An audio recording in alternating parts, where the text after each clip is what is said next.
Hello guys, आज हम बात करेंगे air India AI-171 plane crash के बारे में, जो सरदार वल्लभ भाई पटेल इंटरनेशनल एयरपोर्ट अहमदाबाद से लंदन गेटविक एयरपोर्ट जा रही थी, जो टेक ऑफ के तुरंत बाद क्रैश हो गया। यह घटना एयरपोर्ट के टेक ऑफ के बाद कुछ सेकंड में हुआ। यह plane BJ medical college Ahmedabad के हॉस्टल से टकराया।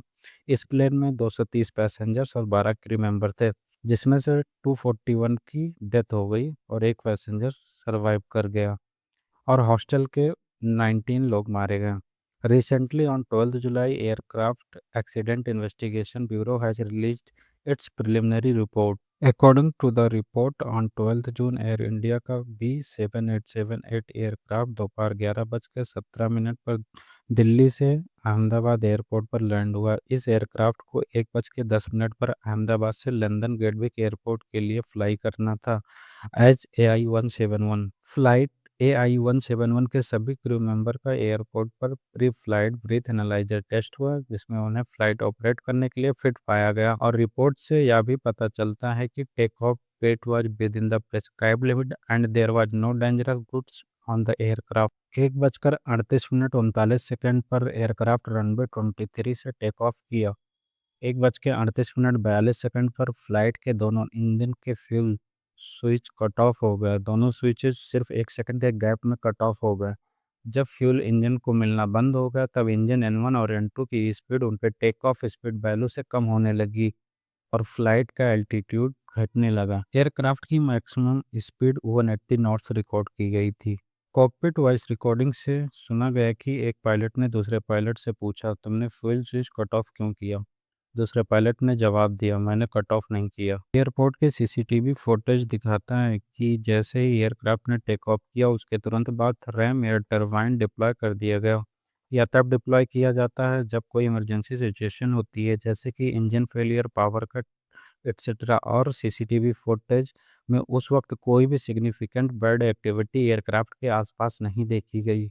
एयरक्राफ्ट ने एयरपोर्ट क्रॉस करने से पहले ही एल्टीट्यूड लूज करना शुरू कर दिया था। As per engine and flight recorder EAFR, 1:38 से 1:38 के बीच इंजन के दोनों स्विचेस कट ऑफ से रन पोजीशन में लाया गया।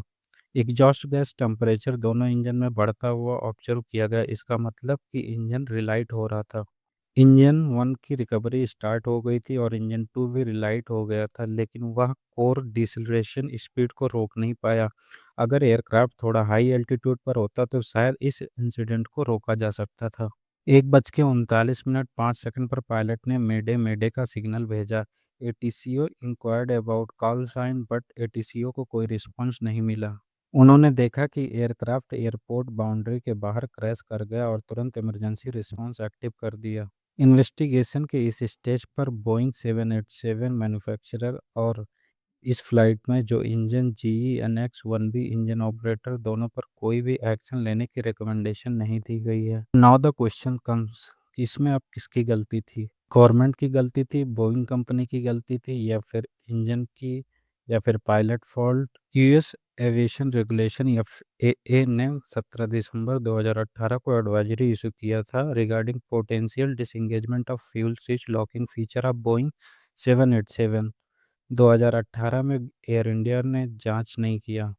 2018 में एयर इंडिया को गवर्नमेंट ओन करती थी, तो इस एडवाइजरी को सीरियसली क्यों नहीं लिया? क्या इसमें बोइंग कंपनी की गलती है, जिस पर पहले भी बहुत सारे एलिगेशन लग चुके हैं, जिसके बहुत सारे एम्प्लॉय जैसे जॉन ब्रेनेट, जोशुआ डीन ने एयरक्राफ्ट के सेफ्टी कंसर्न पर सवाल खड़े किए हैं। नाउ द क्वेश्चन कम्स, क्या ये पायलट की गलती थी? I will say mostly no, क्योंकि दोनों पायलट के कोशिश करने के बाद ही fuel cut off switch run transition phase में आई होगी।